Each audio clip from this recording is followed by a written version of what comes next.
அண்மை செய்தியை பார்த்து வருகிறோம்.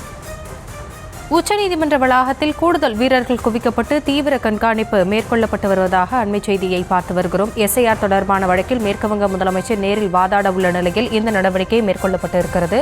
விவரங்களோடு இணைந்திருக்கிறார் நம்முடைய செய்தியாளர் ராஜேஷ். விவரங்களை வழங்கலாம்.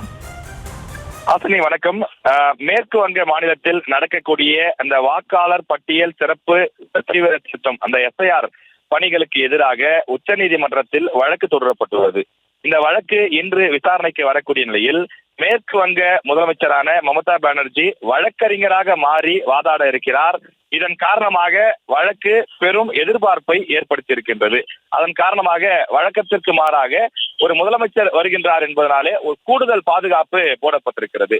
மேற்கு வங்க மாநிலத்தில் திரிணாமுல் காங்கிரஸ் கட்சியினுடைய ஆட்சி நடைபெற்று வரக்கூடிய நிலையில் அந்த கட்சியின் தலைவராகவும் இருக்கக்கூடிய மமதா பானர்ஜி முதல்வராக செயல்பட்டு வருகிறார் என்பது நமக்கு தெரியும். அவர் ஒரு வழக்கறிஞராக மாறி இன்று உச்சநீதிமன்றத்தில் வாதாட இருக்கிறார் என்பது நாடு முழுவதும் உற்று கவனிக்கக்கூடிய ஒரு முக்கிய செய்தியாக மாறி இருக்கின்றது.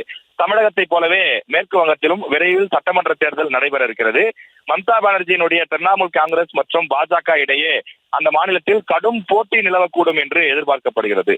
காங்கிரஸ் கம்யூனிஸ்ட் கட்சிகள் இருந்தாலும் கூட நேரடி போட்டி என்பது திரிணாமுல் காங்கிரஸ் மற்றும் பாஜக இடையே இருக்கும் என்று எதிர்பார்க்கப்படுகிறது. இந்த நிலையில்தான் தமிழகத்தை போலவே மேற்கு வங்க மாநிலத்திலும் எஸ்ஐஆர் பணிகளுக்கு கடும் எதிர்ப்பு கிளம்பி இருக்கிறது. இந்திய தேர்தல் ஆணையம் மேற்கொண்டு வரக்கூடிய இந்த எஸ்ஐஆர் பணிகளிலே பல்வேறு குளறுபடிகள் இருப்பதாக திரிணாமுல் காங்கிரஸ் கட்சியின் சார்பில் தொடர்ந்து குற்றச்சாட்டுகள் முன்வைக்கப்பட்டு வருகிறது. இது சம்பந்தமான வழக்கும் உச்சநீதிமன்றத்தில் தொடரப்பட்டிருக்கக்கூடிய நிலையிலே மம்தா பானர்ஜி கடும் எதிர்ப்பு தெரிவித்ததோடு மட்டுமில்லாமல் உச்சநீதிமன்றத்தை நாடி ஆதாரங்களோடு அவர் வாதாட இருப்பதாக அவர் தரப்பு ஆதரவாளர்கள் தெரிவித்திருக்கிறார்கள். இந்த பணியை நிறுத்த வேண்டும் என்பதுதான் அவர்களின் ஒற்றை கோரிக்கையாக இருக்கிறது. தொடர்ந்து பணி நடந்து வருவதோடு இந்த வரைவு வாக்காளர் பட்டியல் வெளியிடப்பட்டது. மொத்தமாக 58 லட்சம் வாக்காளர்கள் நீக்கப்பட்டிருக்கிறார்கள். அது மட்டுமின்றி 1 கோடிக்கும் மேலானவர்கள் ஆவணங்கள் கோரப்பட்டு அவர்களிடம் ஆவணங்கள் கேட்டு பெறப்படுகிறது. இதற்கும் மம்தா பானர்ஜி கடுமையான எதிர்ப்பை தெரிவித்திருக்கின்றார். தொடர்ந்து மம்தா பானர்ஜி சார்பிலே இந்திய அரசியலமைப்பு சட்டத்தினுடைய 32வது பிரிவின் கீழ் வாக்காளர் பட்டியல் சிறப்பு திருத்த தீவிரம் பணிக்கு எதிராக ஒரு மனுவினை அவர் தாக்கல் செய்திருக்கின்றார். அதில் 2026 சட்டமன்ற தேர்தல் நடைபெற இருக்கக்கூடிய நிலையிலே இந்த எஸ்ஐஆர் பணிகளை நடத்துவது என்பது ஏற்றுக்கொள்ள முடியாதது.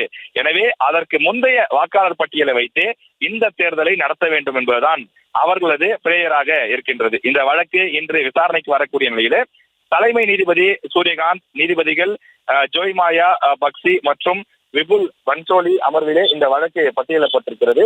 இந்த வழக்கில் மமதா பானர்ஜி ஆஜராகி வாதாட இருப்பது வெளியில் இருக்கக்கூடிய மக்களுக்கு மட்டும் இல்லாமல் நீதிமன்றத்தில் இருக்கக்கூடிய மற்ற வழக்கறிஞர்களுக்கும் கூட ஒரு ஆர்வத்தை ஏற்படுத்தியிருப்பதாக தெரிகின்றது.